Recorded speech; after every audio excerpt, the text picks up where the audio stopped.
शुरुआत में मैं आपसे माफी मांगना चाहता हूं। आज सुबह हमारी फ्लाइट में कोई टेक्निकल सा डिस्टरबेंस हो गया था, इसलिए थोड़ी देरी हुई और आपको यहां 1-2 घंटे ज्यादा हमारे लिए ठहरना पड़ा। इसके लिए माफी मांगता हूं। आपका मूड कैसा है? ठीक है? अच्छा है? ठीक है।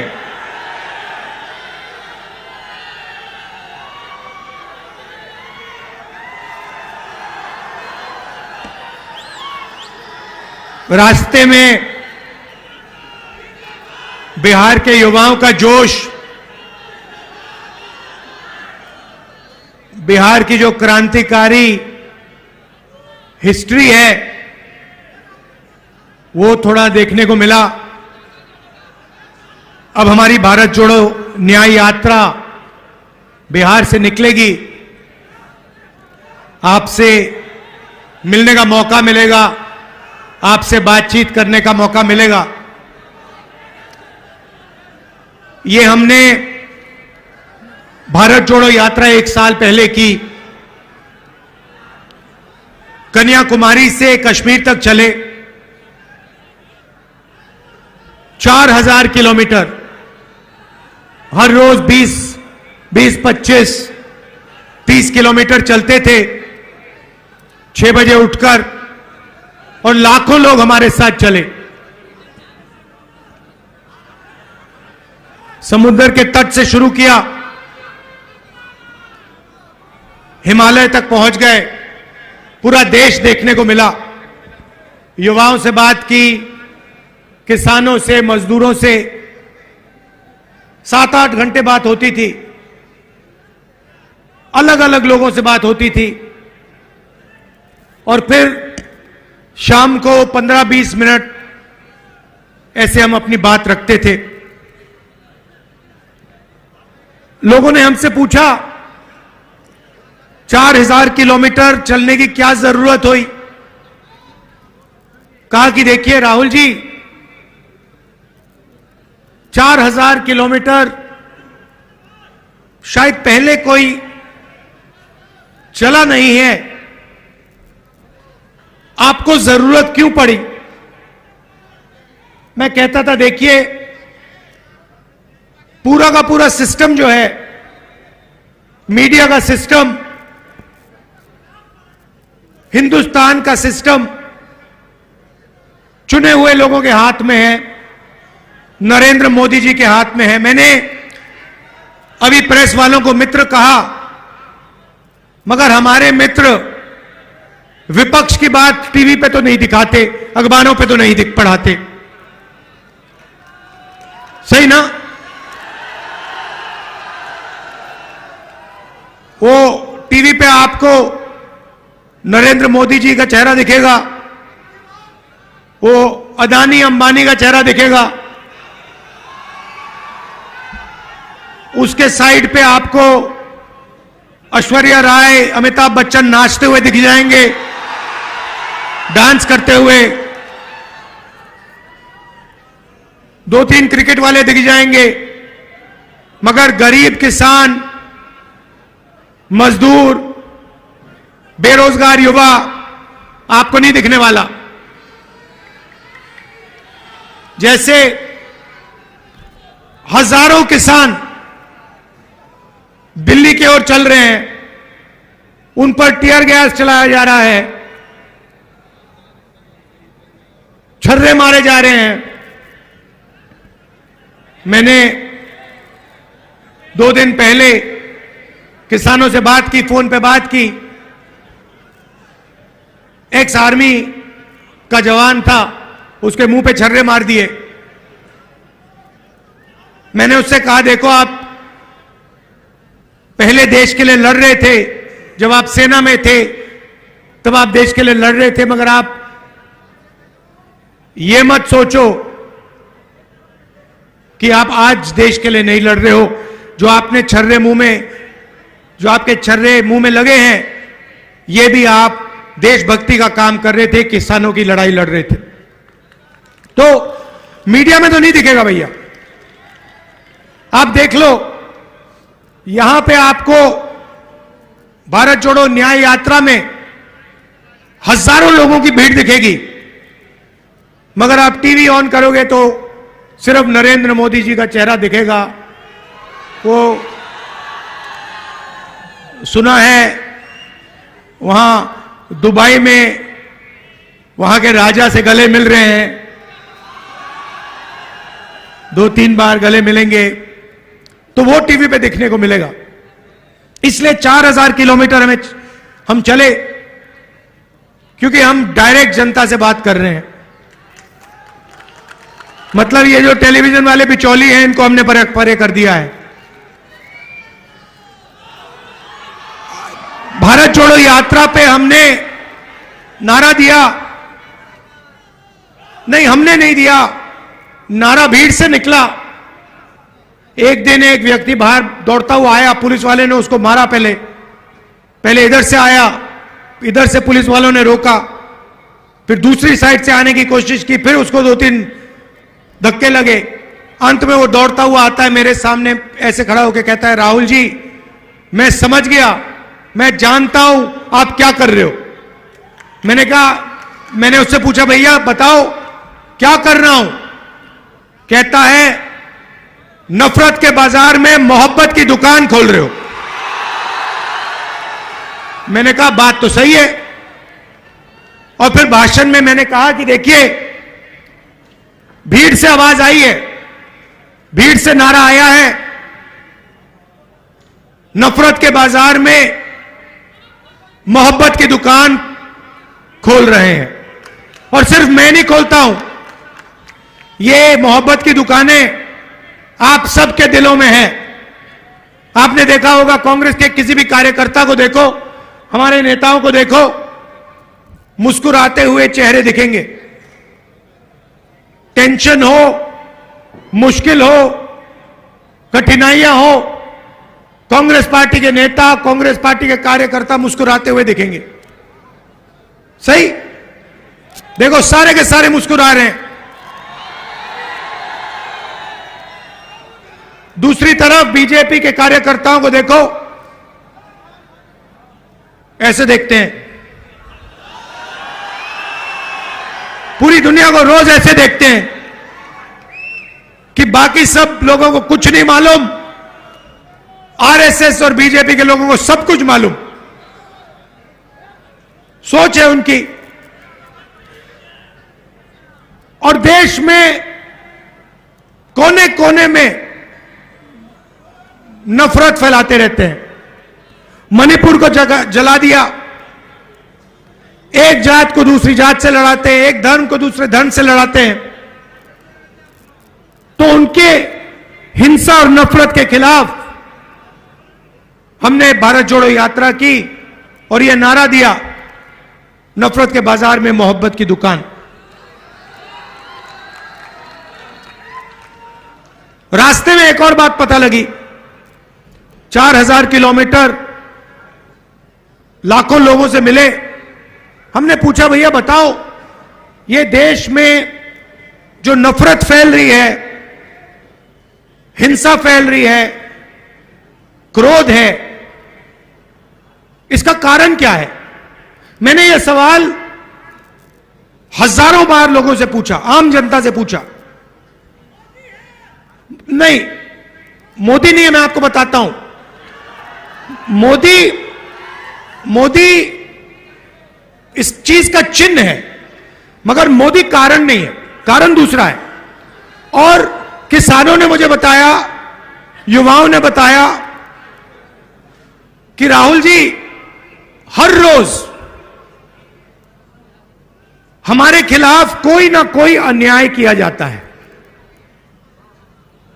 हिंदुस्तान में गरीब लोगों को, कमजोर लोगों को 21वीं सदी में न्याय नहीं मिल सकता। और इसका नतीजा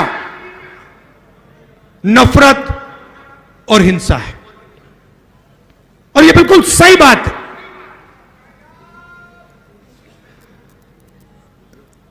गरीब व्यक्ति जितनी भी कोशिश कर ले,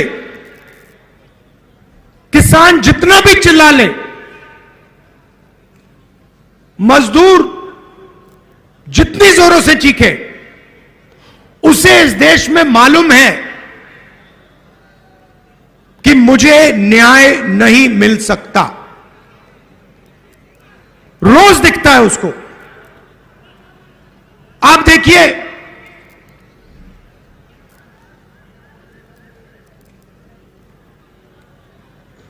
सबसे अमीर लोगों का नरेंद्र मोदी जी ने 14 लाख करोड़ रुपया कर्जा माफ किया है। 14 लाख करोड़ रुपया। नरेगा में कितने लगते हैं? साल में कितने लगते हैं? कितने? how much नरेगा का एक साल? नहीं, बजट साल का। नरेगा का पूरी की पूरी नरेगा को चलाने के लिए एक साल के लिए 70,000 करोड़ रुपए।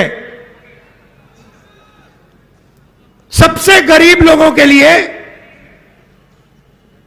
एक साल में 70,000 करोड़ रुपए। और सारे के सारे अमीर लोगों ने कहा, देखो यह पैसा जाया हो रहा है। 70,000 करोड़ रुपए मनरेगा में जाते हैं और 14 लाख करोड़ रुपए हिंदुस्तान के 10-15 सबसे अमीर लोगों का एक सेकंड में कर्जा माफ हो जाता है। अखबार में नहीं आता। क्यों? क्योंकि अखबार उनके। पहले एक अखबार था, वो एक टेलीविजन था, मीडिया, एनडीटीवी, उसको भी अदानी जी ने खरीद लिया।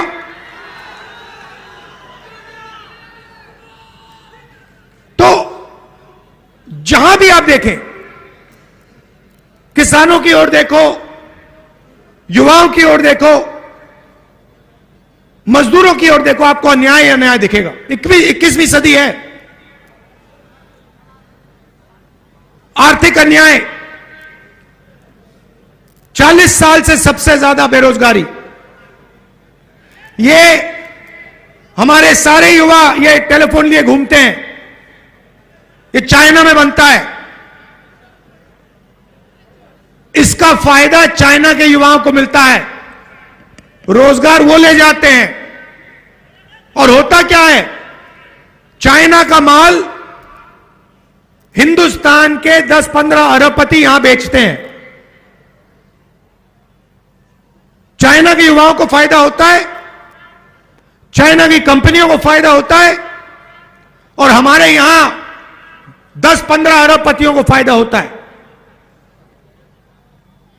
और जो छोटे व्यापारी हैं, स्मॉल मीडियम बिजनेस वाले हैं, छोटे कारखाने चलाते हैं, उनके लिए क्या? उनके लिए जीएसटी, उनके लिए नोटबंदी। खत्म कर दिया सबको। आप किसी से पूछ लीजिए, यहां पे इंडस्ट्री हुआ करती थी, सारी की सारी बंद हो गई। बिहार के लोग बाकी प्रदेशों में जाके मजदूरी करते हैं, कॉन्ट्रैक्ट लेबर का काम करते हैं। यहां पे 4 लाख शिक्षा के मजदूरी कर रहे हैं,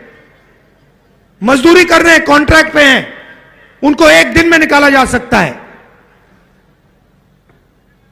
तो यह आपको सब जगह दिखेगा। अच्छा, मैं आपसे सवाल पूछता हूं, हिंदुस्तान में पिछड़ों की कितनी आबादी? कितनी? 50%। ठीक है।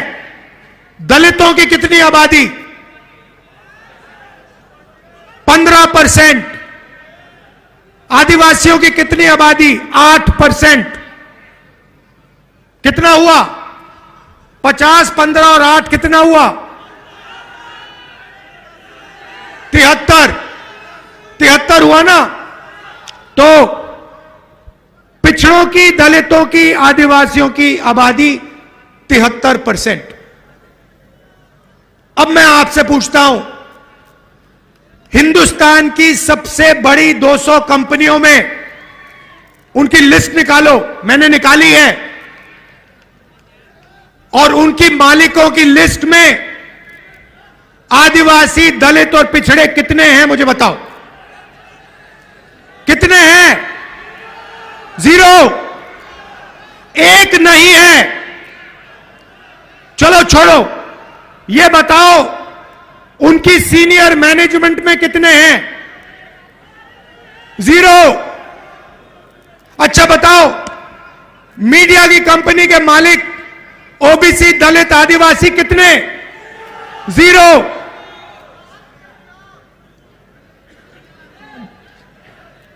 प्राइवेट अस्पतालों के मालिक बताओ? 0। प्राइवेट कॉलेज, यूनिवर्सिटी के जो बड़े बड़े संस्थाएं हैं उसमें बताओ कितने? 0। एक नहीं दिखेगा आपको। अब एक काम करो, कॉन्ट्रैक्ट लेबर की लिस्ट निकालो, मजदूरों की लिस्ट निकालो और उसमें उनके नाम पढ़ो। आपको सारे के सारे दलित, आदिवासी और पिछड़े मिलेंगे। उसमें थोड़े से जनरल कास्ट के गरीब लोग मिलेंगे। यहां पे जनरल कास्ट के लोग हैं। आपसे पूछता हूं, हिंदुस्तान की सबसे बड़ी कंपनियों में गरीब जनरल कास्ट के लोगों के लिए कितनी जगह है मुझे बताओ? 0। 90 लोग इस देश को चलाते हैं। 90 आईएएस अफसर इस देश के बजट को बांटते हैं।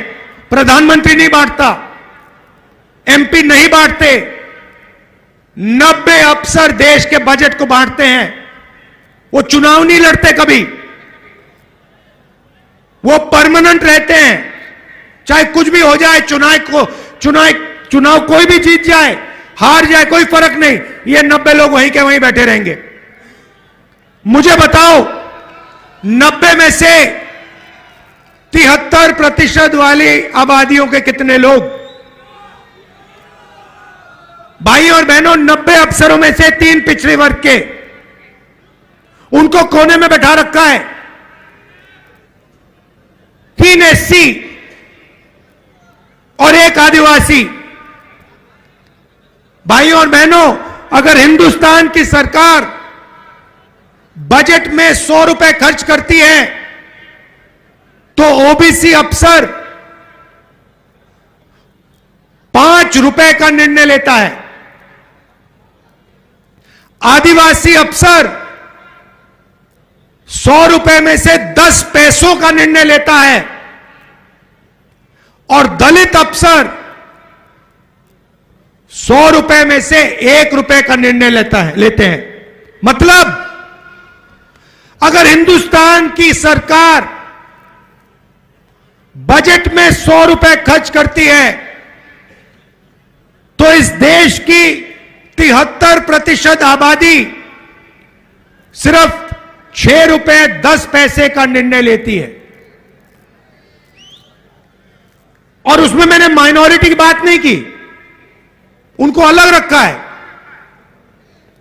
वो भी 15% है। तो बात समझिए, आप वोट देते हो, आप अपनी सरकार चुनते हो, मगर 73% लोगों के लिए ना कॉरपोरेट इंडिया में जगह, ना मीडिया में जगह, ना बड़े उद्योगों में जगह, ना ब्यूरोक्रेसी में जगह, ना हाई कोर्ट में जगह। हाई कोर्ट का आंकड़ा मेरे पास है, 650 हाई कोर्ट के जज हैं। उसमें से अगर आप 73% वाले लोगों को देखो, 650 में से 100 हाई कोर्ट के जज या दलित या आदिवासी या पिछड़े वर्ग के। मतलब आबादी आपकी, जीएसटी का पैसा आपका, आप देते हो।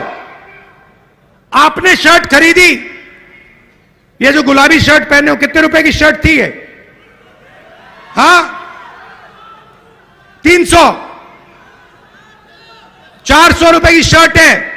जितनी जीएसटी इन्होंने दी, उतनी ही जीएसटी इस शर्ट के लिए अदानी और अंबानी देंगे, उतनी। ये अगर 18% जीएसटी शर्ट के लिए देंगे, 18% अदानी देगा। इनकी आमदनी 50,000 रुपए, उसकी आमदनी लाखों करोड़ रुपए। जितनी जीएसटी ये देता है, उतनी जीएसटी वो देता है। वो महल में रहता है, वो हवाई जहाज में उड़ता है, मगर जितनी जीएसटी हिंदुस्तान का मजदूर देता है, उतनी जीएसटी अदानी देता है। यह अन्याय है। आपके जीएसटी का पैसा जाता है और आपकी कहीं भागीदारी है ही नहीं, ना मीडिया में, ना सरकार में, ना कोर्ट में, ना प्राइवेट अस्पताल वाले सिस्टम में, ना कॉलेज यूनिवर्सिटी वाले सिस्टम में, कहीं नहीं हो आप। आपके लिए एक नई कैटेगरी निकाली है, कॉन्ट्रैक्ट लेबर। एक दिन में आपको जूता मार के बाहर निकाला जा सकता है। वो है 73% लोगों की जगह। सुबह उठो, मजदूरी करो, और अगर बात अच्छी नहीं लगी, 1 मिनट में आपको उठा के बाहर फेंक देते हैं। 73% के साथ यह हो रहा है, पूरे देश में हो रहा है।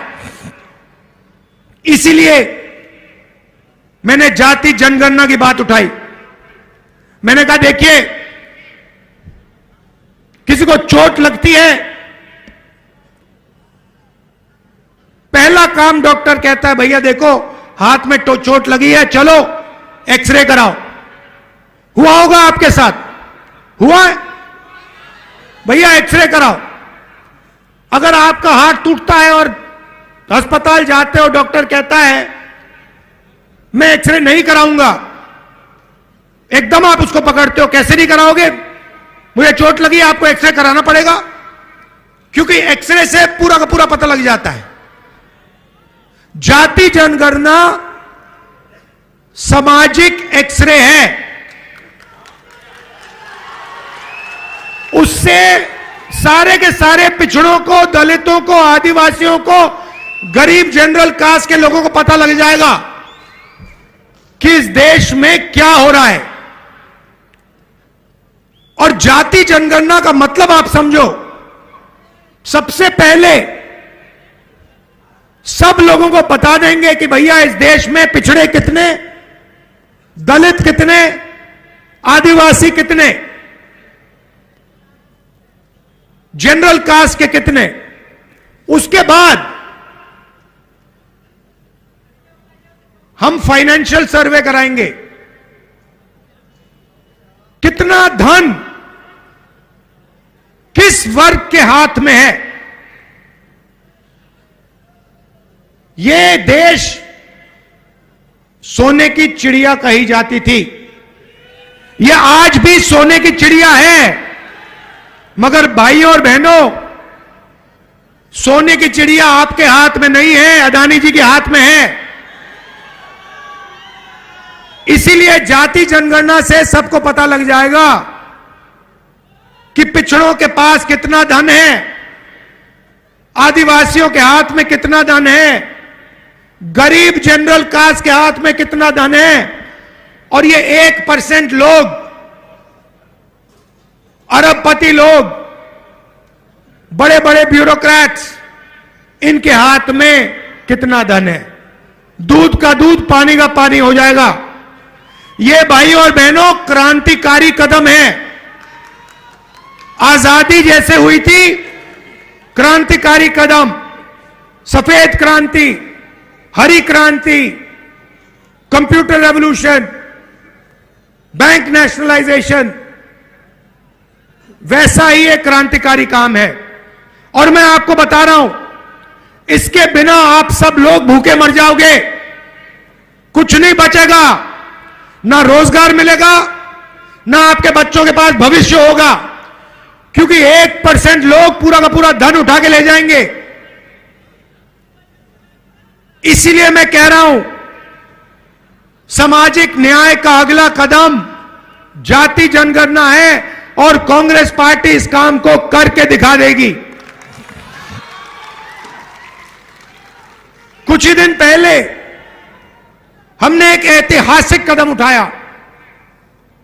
पहली बार हिंदुस्तान की हिस्ट्री में हमने कहा कि हिंदुस्तान के किसानों को हम लीगल गारंटी दे के एमएसपी देंगे। कानूनी गारंटी वाली एमएसपी कांग्रेस पार्टी हिंदुस्तान के हर किसान को देने जा रही है। ऐतिहासिक काम है। जैसे ही मैंने जाति जनगणना की बात की, नरेंद्र मोदी जी कहते हैं हिंदुस्तान में जात तो है ही नहीं, एक अमीर है एक गरीब है, दो ही जात हैं। पहले कहते थे मैं ओबीसी हूं, अब कहते हैं दो ही जात हैं। हमने एमएसपी की गारंटी दी, बीजेपी के लोग कहते हैं कांग्रेस पार्टी ये कर ही नहीं सकती। पहले हमारे बारे में कहते थे कांग्रेस पार्टी किसानों का कर्जा माफ नहीं कर सकती। 72,000 रुपए कर्जा माफ करके हमने दिखा दिया, 2 मिनट में दिखा दिया, 10 मिनट लगे उसको करने के लिए। तो यही भारत जोड़ो यात्रा का लक्ष्य है कि हम सामाजिक न्याय, आर्थिक न्याय, इन चीजों की बात करें और इन चीजों की लड़ाई लड़े। बीजेपी ने राम मंदिर का उद्घाटन किया, देखा आपने? मुझे बताओ, टीवी आप सबने देखा, आपने उद्घाटन में एक गरीब व्यक्ति का चेहरा देखा? अंबानी दिखे, अदानी दिखे, अमिताभ बच्चन दिखे, नरेंद्र मोदी दिखे, हिंदुस्तान के सारे सारे अरबपति दिखे, किसान दिखा, मजदूर दिखा, बेरोजगार युवा दिखा? तो फिर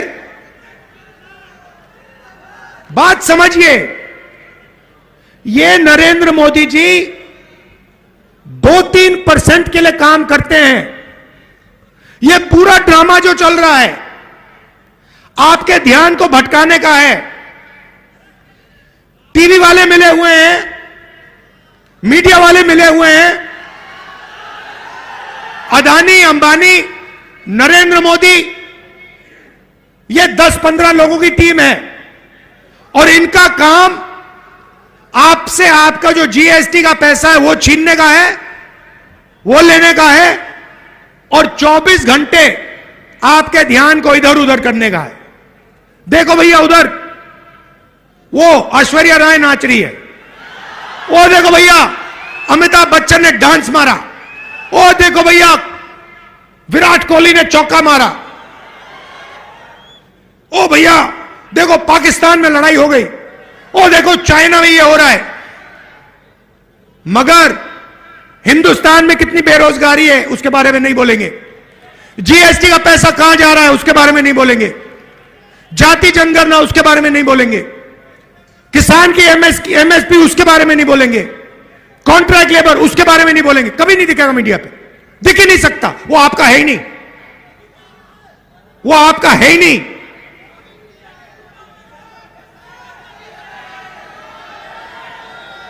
तो ये हिंदुस्तान में लड़ाई है, ये लड़ाई हिंदुस्तान में। एक तरफ 99% लोग, उसमें 50% पिछड़े लोग, 15% दलित, गरीब जनरल कास्ट के लोग, आदिवासी, माइनॉरिटी, ये सब। और दूसरी तरफ चुने हुए अरबपति, नरेंद्र मोदी, मीडिया, इसीलिए हमने भारत जोड़ो यात्रा में न्याय शब्द जोड़ दिया।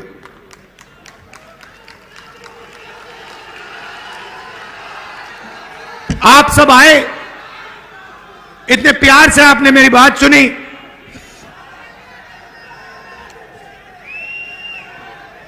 इतने प्यार से आपने मेरी बात सुनी और इतने जोश से आपने मेरा यहां स्वागत किया।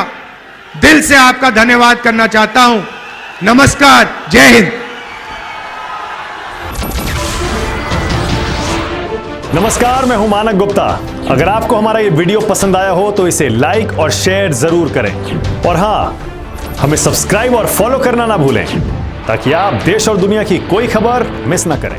तो जुड़े रहिए हमारे साथ और देखते रहिए न्यूज़ 24।